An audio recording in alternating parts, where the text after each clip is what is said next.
All right, so we're back here on another episode of Commanders in the Chat, episode 56. God, we just keep on rolling on. Yeah, man. So we got a great show lined up for you tonight. We'll be previewing our matchup against the Philadelphia Eagles. What's going on, Rob? Another week, I'm ready for another. What hopefully will be a dub, but we'll see. Yeah, and we got our guest. I got Cool. It's almost like payback because last night he had me on Eagles Elite last night in that god awful green graphic. I had to do the return of favor. Now he got that burgundy now, so I had to return the favor. What's going on, Cool? The god awful burgundy. I'm good, man. I'm good, man. Yeah, man. So we definitely got a great show lined What's up up with you? tonight. Nothing much, man. Hey, just trying to see what we can do. We trying to stop history. So that's what we trying to do this week on Monday Night Football. So that's our biggest thing. And before we actually get into the X and O's of the actual game itself, and it's funny because me and you, Rob, we talked yesterday, and it's like, will there ever be a week where we will not where it won't be a story that outside of football, and as far as we always have we always have an off the field story, but yeah. Hopefully, after March, after league meetings in March, when the new ownership, when Jeff Bezos, KD, Jay-Z, and Matthew McConaughey are the new owners of this team. Hopefully, that'll be the last of the off-field news, and then we can stick strictly to football and start working on getting one of those Lombardi trophies again. Yeah, absolutely. So, but you have to give Snyder some props, though, y'all. He has kept the Commanders relevant. Any publicity is good publicity, right? No, not in this way. Not in this way where every week is really. There's always a story that overshadows the game, and it's the same thing that happened today. And that's the thing where you really it's good for that, but in the same token, you want to win football games. You want to just talk about football. I mean, I'm okay. Like, hey, even if we were terrible, at least we just talk about the game. We not talking about all these infractions, people, all these owners going against him. He's having all this, and like today, and and pretty much the reason of it, when we talked yesterday, Rob, was like there was some rumblings that the DC Attorney General was going to make some have a press conference, which was today, and basically he said that he's going to sue Daniel Snyder, the Washington Commanders, and NFL / Roger Goodell, because essentially of the investigation, pretty much saying that all of them colluded with, obviously the investigation against the Commanders, and the DC Attorney General pretty much said they were all in cahoots and kind of had all this information. So much to do about nothing on this lawsuit. What's your thoughts? What's your thoughts on Cool on that? Man, I just see it as it's just a circus, man. At this point, it's just a circus. All jokes aside, it's just like Rob was saying, it's like you want to at some point just get to football. Like this coming out and being made like this big deal, it's kind of reminiscent of the beginning of the whole Deshaun Watson situation. Obviously different, but same in that it feels like a little grandstanding from the Attorney General, right? This is something that could have happened. You didn't have to have a press conference to release it and do all that. You could have went ahead and filed the paperwork and did what you needed to do. You didn't have to make it a big, like you said, much to do about nothing. But this is the way that it feels like people are turning towards to try to get a little bit more buzz, be seen a little bit, and do some different things. What'll come of it or not, we'll know in the next few weeks. But as of now, it's like you said, much to do about nothing and just the way to be seen, in my opinion. Rob, what's your thoughts on it? I was hoping arrest warrants were going to be filed. I was hoping handcuffs would be put on people, Dan Snyder mainly. But it does feel like, and I'm trying to look back on it, every either pregame, even going back to the live stream that we did against the Bears, a lot of that talk when the game first started, a lot of talk centered around Dan Snyder possibly having to sell the team, wanting to be forced out, because I think that's around the time that Jim Irsay came out with his comments. And then I think before the Titans game, we're talking about more so. Like, it seems like every week there's something that is off the field that we can't just focus on. All right, this is who we're playing. Let's get into the X's and O's. Let's figure out, let's debate who's going to win. It says, all right, what's next? Who's being called out now? Who's being sued now? What's going to happen next? Like, it's exhausting. Yeah, and like you said, and it's one of those where, like, it like in your point, Cool, where it's like it's grandstanding, where it's almost like you made the statement 24 hours ago saying, "Hey, we're gonna make this big announcement at 12." It's almost like because like you have that anticipation, like, okay, what is going on with that? Like you're thinking it's gonna be like huge, like it's gonna be major, like almost like what Rob was saying earlier, handcuffs, indictments, like they made it seem as if this was gonna be like the biggest news story ever, and I'm thinking to myself, oh, what should I do? Like, should I turn on the TV and see it on CNN? Like, that's how I thought it was gonna be like that initially, but then it's just like, and like you said, I think it's just like I said, it's probably just much ado about nothing. I think it's just one of those where it's just like, and it's like, and you're really suing multiple entities. It's almost like, it's kind of odd. Like, you're gonna sue Daniel Snyder, the organization, the National Football League, and Roger Goodell. I'm like, wow, like, and just this whole jurisdiction and there, and then even with the whole thing, and it's just to me, it's ridiculous. It's like you said, it's a circus, and this is during an NFL season. We're talking week 10 of the NFL season, and this team is in the news for all the for all the wrong reasons. But mind you, we're only a game out of the 7th seed, right? So we're not even talking about this team's path to the playoffs right now. We're talking about an owner having essentially being forced to sell the organization, even though that he's not being, or he's doing it under his own will. But they probably told him, you either sell it on your own, or we force you, because if you're forced to sell, it's probably a lot less money that he's going to get. So this will allow him to be able to get that $7 billion with a B he'll probably end up getting for this team. And then him being sued, Roger Goodell being sued, the NFL being sued, and I think multiple other owners. This is what we're talking about week 10 when this team is a game out of the 7th seed. Yeah. Yeah, and it's ridiculous, but we're definitely going to now venture into the actual game itself, a Monday Night Football game. At the link. So, storylines to watch, fellas. I'm gonna go with you with our guest, Cool. What's the storyline to watch in this matchup? The biggest storyline from an Eagles point of view is how are we going to respond to the Texans game? And is 8-0 too much for the team? Right, it's setting the record for most wins to start the season too much for the Philadelphia Eagles to handle. Are they going to crack under the pressure? Or are they going to be able to just continue to do what needs to be done? Look at it one game at a time. It's great to say these things in practice. It's great to say these things in interviews. It's great to talk about these things in the locker room. But all that's cute. But it only matters what you do for the 60 minutes that you're in between the lines on the field. So that's what we have to see, like what's going to happen. Exposure for the run. A lot of people are saying, the Eagles, they gave up like 5 yards plus a game to Dameon Pierce the last game. So the Eagles' run defense is terrible without Jordan Davis. Understand something. Dameon Pierce is a manimal. That's not a normal running back. This is a guy that breaks tackles. So he makes you look like you're not tackling when you're trying to tackle, but you can't tackle him.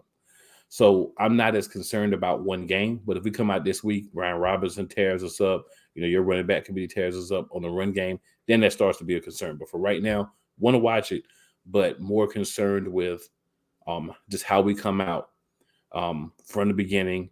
If we jump on you guys like we did last time, like we've been doing for the most of the season, but not all of it, just how we're going to play. That's the biggest thing for me. Yeah. Storyline, Rob, what you got? What happens when the Eagles finally play a real team? Because they haven't played a real team up. I'm just kidding. storyline is can somehow, some way, Taylor Heineke find some type of magic to last long enough to knock off the Eagles and preserve that 1971 Dolphins unbeaten record. That's really the only storyline I can find.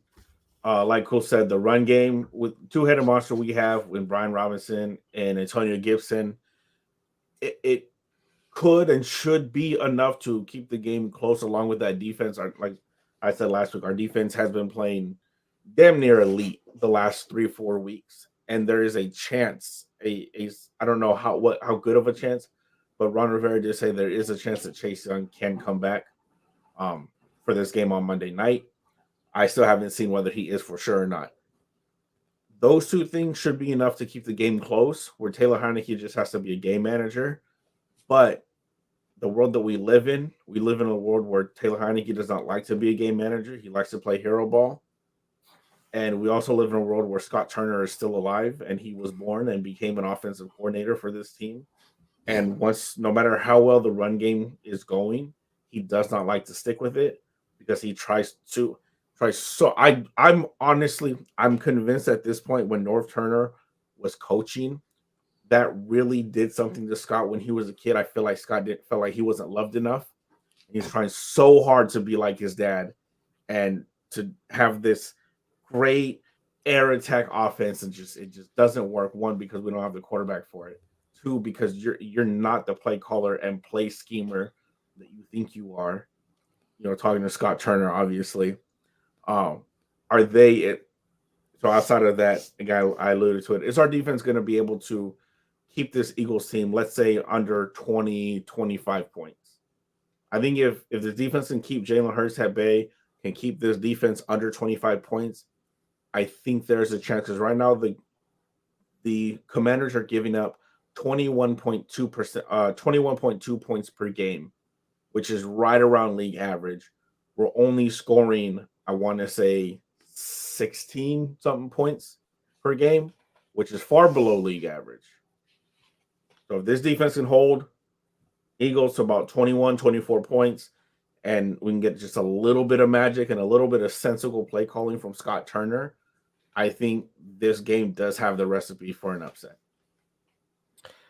Yeah, I think in one of the storylines, I think rebounding, like, as far as coming off that tough loss, heartbreaking loss last week, what can this team, what can they do? And this is like I said, it's a must-win game. This is obviously, with them being 4-5, this is a must-win game for this team if they want to even have any semblance of the playoffs or any type of be in contention.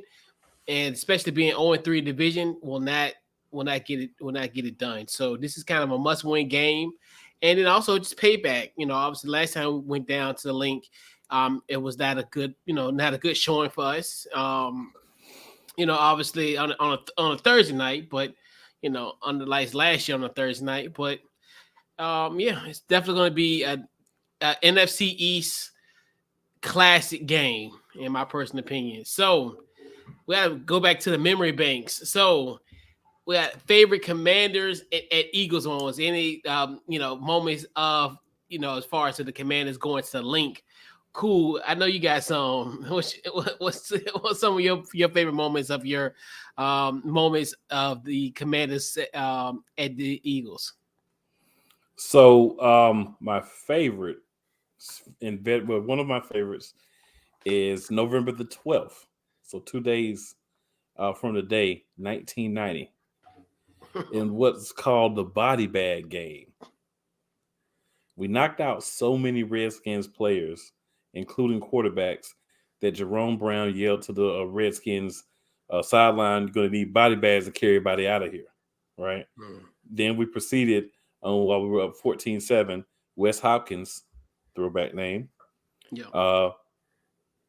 hit Jeff Rutledge so hard he fumbled, got hurt, never came back to the game. Clyde Simmons, another old school name, and this is from the glory days with the Kelly Green jerseys that are coming back next year. By the way, very excited about that. Ran 18 yards for a touchdown after the fumble.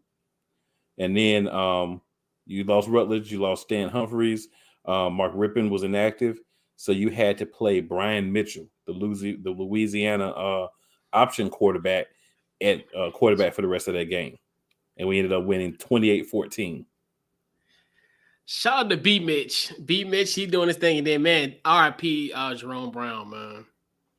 Definitely. And then another, every time. I had one other really great one. 17-13, 1992, Veterans Stadium. We needed a win to clinch a playoff berth. Y'all were the defending Super Bowl champions. Final seconds of the game, we were able to get a big play stop because Eric Allen, Mark Ripken had decided where he wanted to go with the ball. It wasn't Eric Allen's guy, so Eric Allen broke away from his guy and got over and was able to get his fingertips on the ball to stop Gary Clark from making what would have been a touchdown play. And it ended up being a game-saving play for us because we won 17-13. You guys get that touchdown, you win the game, and we ended up getting in the playoffs that year. So two very exciting moments for me back in the day a little bit, because we can talk about what happened last year, Deshaun Jackson, whatever, blah, blah, blah. But, I wanted to go back a little deeper, a little richer into the history of the organization. Pull me a couple out for this week. Yeah, and then at that dump, at the vet, that old dump. Hey, I drove by RFK, and that's a dump too, sir. So they were dumps galore. We'll be back there. Just wait on it. Wait on it. Rob, any Eagles, Commanders and Eagles moments? So I got two. I didn't go as far back as 1990 and 1992 because at that point, for the playoff clincher for the Eagles, I was about give or take 3 months old. So I went as far back October 3rd, 2010, week 4. Washington Redskins return. Well, Washington does not. They go to the link every year. Donovan McNabb returns to Philly. Yes. Against his successor, Kevin Corner McCobb. Mike Vick started the game, and then Mike Vick ended up getting hurt his ribs. Kevin Cobb had to come back in. I think it was 17-14 ended up being the final, or 17-12, I believe, ended up being the final score. Cobb got them to about midfield on the final drive and couldn't really do much after that. Second one back in 2016, a playoff clincher, not just a playoff clinching game, a division clinching game for Washington, where Kirk Cousins, and I actually went back and watched that game a couple hours ago just to kind of relive it again. That offense was so much fun to watch. Yep. Garrett Garcon, Deshaun Jackson, Jordan Reed. That offense was so much fun, and it flowed so well. Makes me kind of miss what we had. Didn't realize what we had until we lost it. But the big play from that, or kind of series of plays to end the first half, Kirk Cousins driving down the field, gets down to about the 5-yard line. I can't remember which player, but a player for the Eagles. It was a pass to Jordan Reed, gets inside the 10, close to the 5. Goes to hand the ball to the ref. An Eagles player swats it out of his hand. Gets called for a delay game. Oh, that's what put us inside the 5. So it was around the 10. It's called delay game. Puts us like right around the 5. And for whatever reason, and Jay Gruden has gone on record to say why this happened, they snap the ball, and Kirk Cousins ends up taking a knee and then tries to spike it.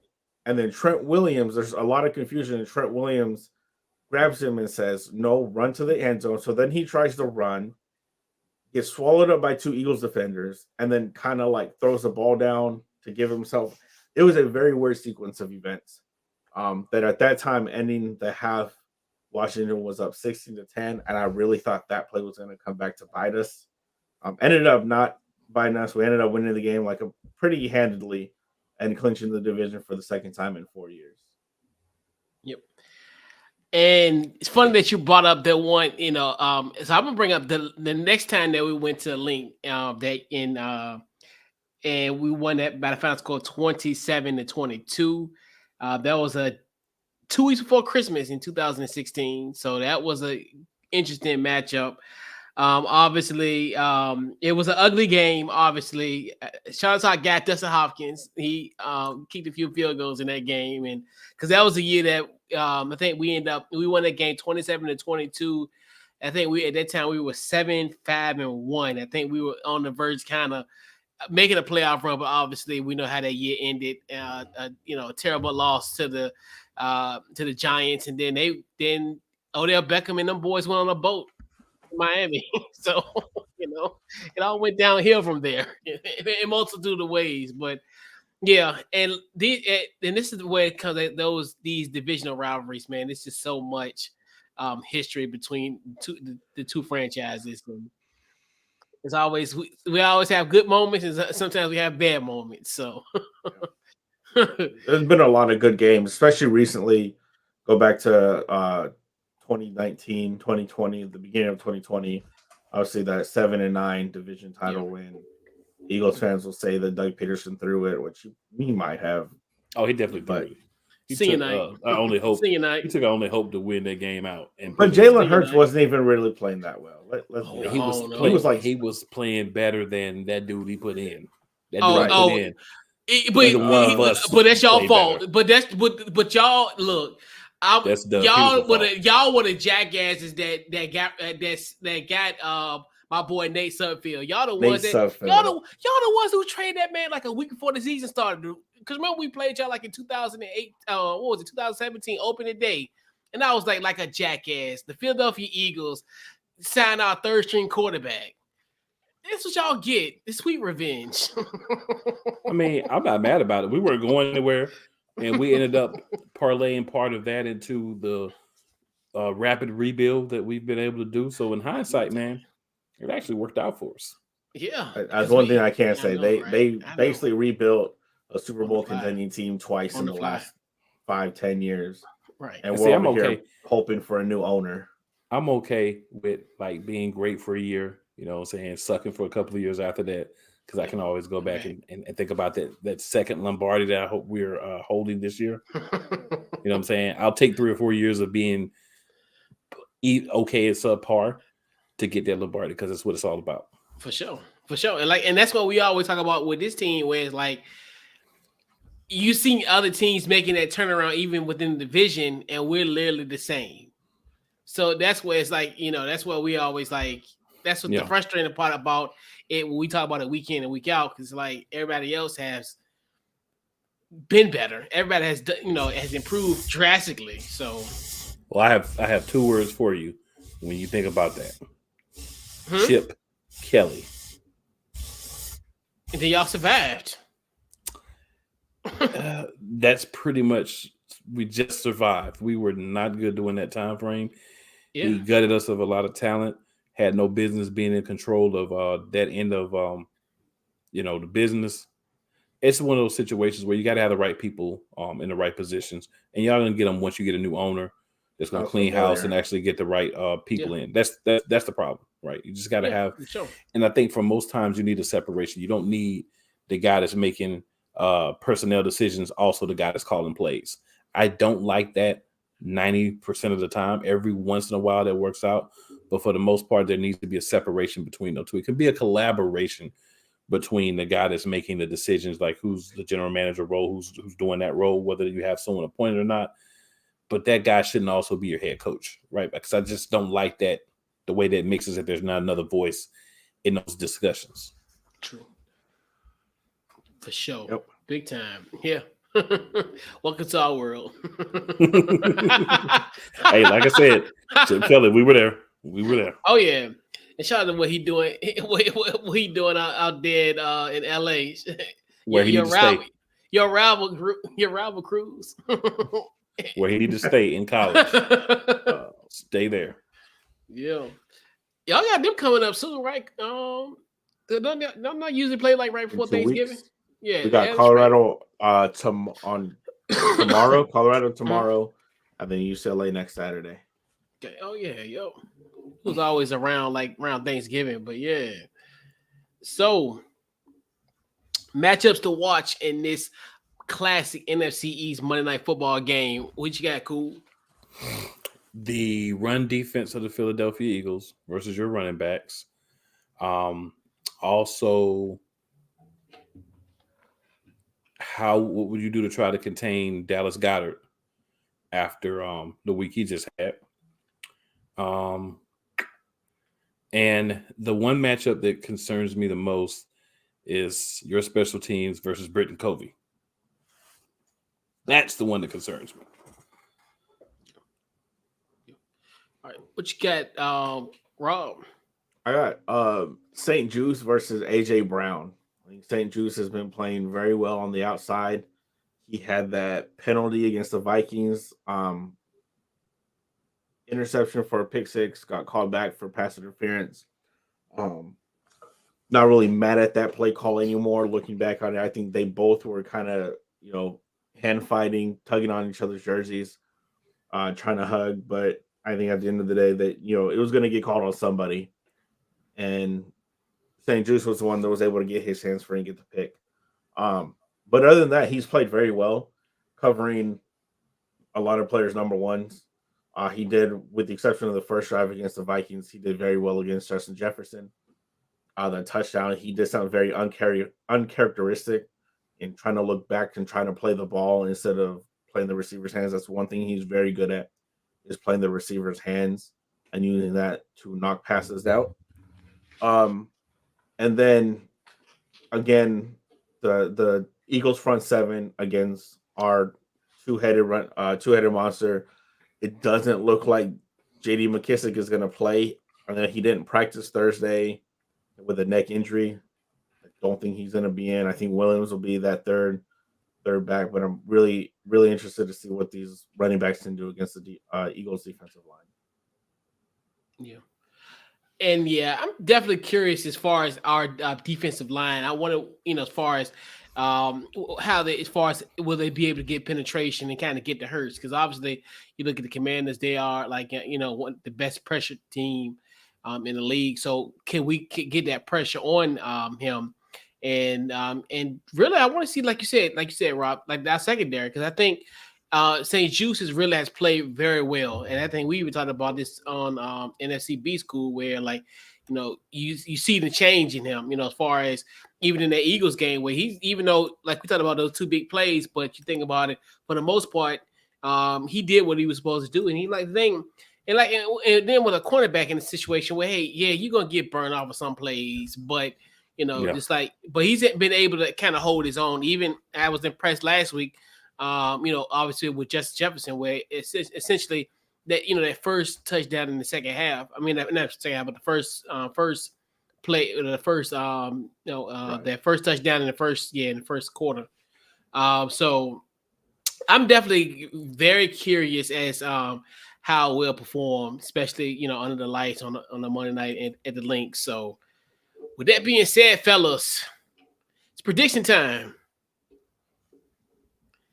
So, the Philadelphia Eagles wake up. Will we wake up on a Tuesday morning and the Philadelphia Eagles is 9-0 or 8-1, and the Washington Commanders get right back at 500? Cool. What's your prediction? So Jonathan Gannon versus his own defense is also a big matchup to watch. I feel like the defense is good because they have a lot of playmakers on the defense. I'm not that impressed with Jonathan Gannon as a play caller. Just so you know, Jonathan Gannon, watching you. Also, I feel like the run game needs to be more established, multiple backs. We've been using a lot of just Miles Sanders the last few weeks. I want to get back to sliding in some Gainwell, some Boston Scott, and I would really love to see a Trey Sermon sighting. Oh, yeah. Where is the bowling ball with legs, as Keith says? Where is he? We need him out there. This is a perfect game to have a big guy out there that can get you that 1 or 2 yards. We're kind of falling into this rut of every time it's 4th and short, the ball's going to Jalen Hurts. Do you really want your quarterback every time you get in 4th and short or 3rd and short running the ball? I don't think you do. I think you want to use the big bowling ball with legs, let him run up the middle, get hit and fall over and get the first down. Wide receiver wise, not sure which Batman's going to decide that they want to get it in today. According to Darius Slay, Jalen Hurts is now going to be Alfred. And I decided we're going to call him Swole Alfred. But because Alfred kind of manages the Batmans, make sure they're good. And that's pretty much the job of the quarterback for the wide receiver. So if we're going to call him Alfred, we're going to call him Swole Alfred. So Swole Alfred's got to go out there and make some things happen. Take the run lanes when they're there, but I like the fact that he's standing in the pocket more. He's being more of a pocket present. He's not focusing on running the ball first. He's focusing on going through those progressions. You're seeing him look 1, 2, 3, going through progressions, not running as much, making smarter plays with the ball, controlling the game, and being the kind of quarterback that you want to lead your team to be a franchise quarterback. Offensive line, last week was a little tougher than what we normally see from them. Houston was able to get a couple of blind sides, some really solid hits on Hurts. That doesn't normally happen. So, again, I'm just going to chalk it up to, hey, it happens. If you guys are able to do that, it's going to make things more difficult. But I believe we're going to wake up on Tuesday morning, and I'm going to be on Facebook with a big, bright green 9-0 and a Fly Eagles fly. What score? What you got? I'm going to go 24-17. It's kind of, 17. That's a sweet spot for this offense, unfortunately. Once they hit 17, they don't know what the hell to do. Right. And you already know the Eagles, once they get up, if we get up like 24-10, we don't play offense no more. We just go into protect mode. Yeah. Rob, who you got? So I think this defensive line is really going to give Jalen Hurts some problems. Especially if we're able to get Chase Young back. Apparently, he's looked really good in practice. If he's 100%, I don't know. If he's not, I really hope they don't play him because this line, especially that line, has been playing very well without him. Montez Sweat, Jerome Payne, Jonathan Allen. Somebody asked, where do you rank Jonathan Allen as far as interior defensive lineman? I said he's top 2 and he's not 2. I don't see a better interior defensive lineman than Jonathan Allen in this league. And then you put Jerome Payne next to him, say on the inside, that's the best interior duo that takes up a lot of space. So then you got Montez Sweat, who's finally, over the last month or so, has really come into his own and really got back to that Montez Sweat that we saw in 2019 and 2020 that helped us win a division. So I think we will be waking up Tuesday morning, turn on Good Morning Football, talking about the Eagles are now 8-1. The 1972 Dolphins record is intact, and they get their loss out of the way, and they can start focusing on not being 17-0, but focusing on locking up that number 1 seed and getting home field advantage. And we move once again to 500.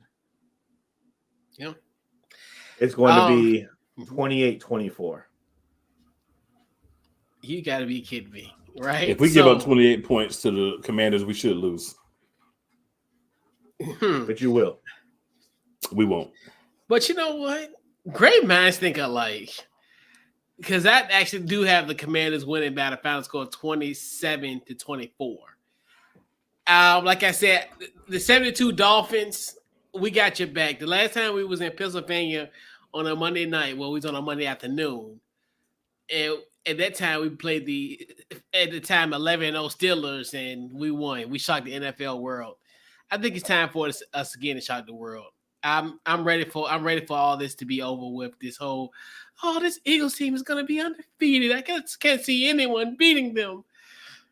They're still a football team. They put their pants on the same like we do. It's not a superior complex, guys. Remember, that's what they said. That's what they said last year about the Steelers. They're not 11-0, and of all teams, at the time 3-6 Washington football team. Yeah, anybody really think they're going to come in and shock the world? And the things that people were saying about the Steelers, they're saying the same thing about the Eagles this year. They didn't really play anybody. They're playing all these terrible defenses, no real quarterbacks. All the same things are being said about the Eagles. So I'm not the king of stats here, but there's a lot of misconstruity going on about the Eagles. We've played the 12th toughest schedule in the NFL so far. A lot of these teams that are now under 500, they were over 500 when we played them. We're the reason they're no longer 500 because we have done what we need to do and handled our business. So here's the thing, too, that I want people to understand. Last year when Pittsburgh was undefeated, well, a couple of years ago when Pittsburgh was undefeated, everybody was, I don't have another way to put it, slobbing their knob.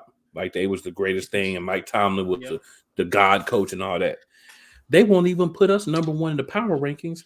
And the only other team that has one win or less, right, that has one loss or less, we mollywopped. And we still can't get respect in the power rankings.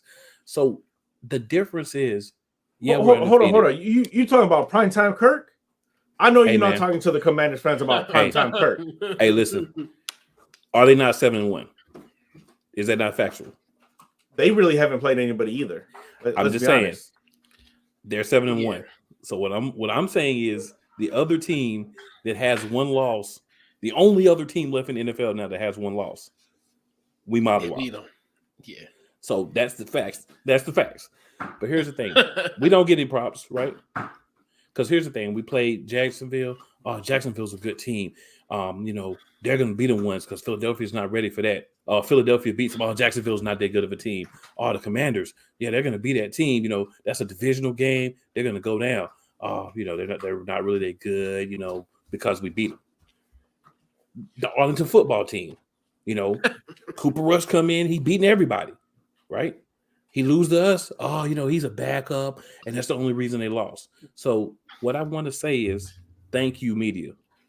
All the people, because I don't know who y'all are watching this, getting all this Eagles love. Y'all must be just watching Eagles podcast because everyone else has disrespected this 8-0 team, and they will not acknowledge them as a quality NFL team. So what does that do for a team? That fuels the fire, right? We undefeated and we still can't get no respect. So we're not out here sitting happy, fat, sitting back, smiling. We out here like, oh, you still don't want to acknowledge us? You still don't want to give us no respect? All right. We're going to have to keep going out here and proving it. No problem. That's where we at. Coach, you notice who he left, though? Jared Goff, Kyler Murray, Kenny Pickett, or Mitchell Trubisky. I don't know which one played in that game, and then Davis Mills. Yeah, because y'all, All right, so mind you, Jared Goff put up 35 points on y'all. Right. So do you want to dissect all those games? Because we could dissect all those games, but at the end of the day, what happened at the end of the game? They got L's. We got dubs. That's what I'm saying. I'm not saying Eagles are not a good team. You still got to be a good team to get to 8-0. Yeah. What I'm saying is, like, looking at you guys' schedule, honestly, you guys really don't have. I think Dallas is you guys' biggest concern at this point with Dak. You guys have the Titans. I'm not saying they're not good. The Titans are, I think, a team that could pose a problem. But this is what I say. What I want people to realize this, and this has come from not my mouth, but the mouth of Cowboys fans. They're starting to do the one thing that they don't need to do that's going to cost them to have a bad season. When they had Cooper Rush, the reason why they were winning games where they were running the ball more and focusing less on the pass. Every week, they're starting to go up. They're starting to throw the ball a little bit more, run the ball a little bit less. So if that pattern continues, not from my mouth, but from the mouth of Cowboys fans, they are concerned with playing teams because they're going to switch what they've done to be successful to try to make Dak more of a passer than they need to. And they're showing evidence of doing so. So I said this before the season, and I stand by it. We are sweeping the Dallas Cowboys. The Dallas Cowboys will not beat the Philadelphia Eagles in 2022. We play them in the playoffs. We're going to beat them 3 times. We are their daddy this year, and they're going to take it. Period. They want to run around, talk all this trash about how they was undefeated in the NFC East last year, but they will not acknowledge the fact that they played our backups in the last game of the season because we had nothing to play for. But you want to come back and say, oh, we had our backup quarterback. Oh, Dallas, in case you don't remember, in 2017, we won a Super Bowl with our backup quarterback. Take that too. How about that? But yeah, man. But I don't know. Yeah, y'all, people do be showing y'all love. I don't like. I do like some media outlets do.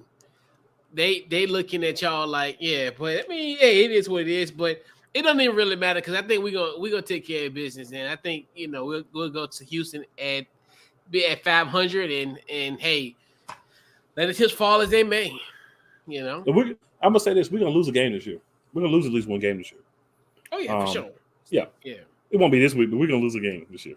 Okay. So you don't have to worry. So y'all gonna lose on Monday. Dolphins, you don't have to worry about one of the Giants record games. You good because the thing is, I ain't worried about 17-0. Right? I don't care. I could care less about 17-0. 17-0 means nothing to me. What means something to me is not losing the game in the playoffs. That's the only thing that matters. Because I don't want to be the New England Patriots. I don't want to be 18-0 and then 19-0 get to the Super Bowl and lose. Nah. Right. The important thing is winning a Super Bowl. Right? We've heard for years how the Eagles, they haven't won Super Bowl. They just won championships back in the 60s. Okay, now we won a Super Bowl. But guess what? We're greedy. They're like cheesesteaks. We want to come in multiples. So it's time to try to get this season while we got it. Because you never know about next season. We could be a bad team again. Yeah, you never know. Yep, you're right. You're definitely right about that. But all bravado aside, I will say this. Mm-hmm. Y'all are a concerning game because of what happened the first time around. It's the second time we're playing. I said this before the first game. The couch coach can vouch for me. I don't expect our games to be blowouts. That was a shock to me. I know this game is not going to go that way. If it is tight, one mistake, the pendulum can swing the other way. But we 8-0. We're trying to get to 9-0. Yeah, big time. So we'll put a bow on episode 56 of Commanders in the Chat podcast. We'll go around the horn, fellas. Final thoughts and social media and plug everything that you got going on. I'm going with you, Cool. What you got? Let me get a breath real quick. All right, so we'll start out on Tuesdays. We have the NFL Matchup Madness. Couch Coach is your Commanders rep for that. We're at 9 p.m. Eastern time. You can find that on playcallersportstalk.com/live. If you follow me on any social media platform, Twitter, Instagram, Facebook, you'll see, a link for that. Try to make it easy to find for everyone. On Wednesday nights at 8:30 p.m. Eastern time, youtube.com/@Eagles Elite Podcast. It's the Eagles Elite Podcast. There, all Eagles, all year, all interactive all the time. So if you like the Eagles, you like to hear about the Eagles, that's the place to be. On Friday night, Play Caller Sports Talk show. Again, we're back, playcallersportstalk.com/live. That is 7 p.m. Eastern Standard Time. Talk everything dealing with football, basketball. We're sprinkling in some other stuff time to time, maybe a little tennis, a little golf, a little professional wrestling, sprinkle a little bit in. But meat and potatoes is always college and professional football and basketball. Then Saturday night, another show I'm on with my NFC East brethren, the NFC Beast. You can find that on Couch Coach channel as well as several other places. For me, it's back on that youtube.com/@Eagles Elite Podcast. We stream it to all the different channels, so definitely appreciate all the love. We're starting to pick up some numbers, man. I think we got a real solid team there, and we can do something with it, and we bringing it every week. All right. And Rob, what you got? Y'all already know you can find me FNC Pod on Twitter, Football and Chill Podcast on Facebook and Instagram. I don't have anything big coming up. I think the start of 2023, I'll start really sitting down and getting heavy with a lot of content, especially with playoffs, draft coverage, and then Cruise Island's definitely going to come back probably around March, right around the new league year. So be on the lookout for that. All right. Yeah. So obviously, Commanders in the Chat. You can find us anywhere you get your podcast, Apple, Spotify, we're there. Social media, Commanders ITC. Couch Coach Live Wednesdays, 8:00 Eastern Standard Time. Also, you can catch me on the Matchup Madness with my guy Cool. I'll be representing the Commanders every Tuesday night, 9:00 Eastern Standard Time. NFC Beast Saturdays. You can catch it on the Couch Coach Live channel as well. Every Saturday at 9 p.m. Eastern Standard Time. And Yeah, and a couple other things. Also check out the website, couchcoachlive.com. And yeah, that's about it. So once again, appreciate you, Cool, for coming through on episode 56. And 15 weeks. Well, 15 weeks out of the season, I'll say good luck to you. This ain't one of the weeks, but but it's fair all enough. good. I feel the same way, sir. For sure. I did forget Friday nights at 10 p.m. The And1 podcast, and shout out to Sports Empire Network. We building something over there. For sure. Keep an eye out.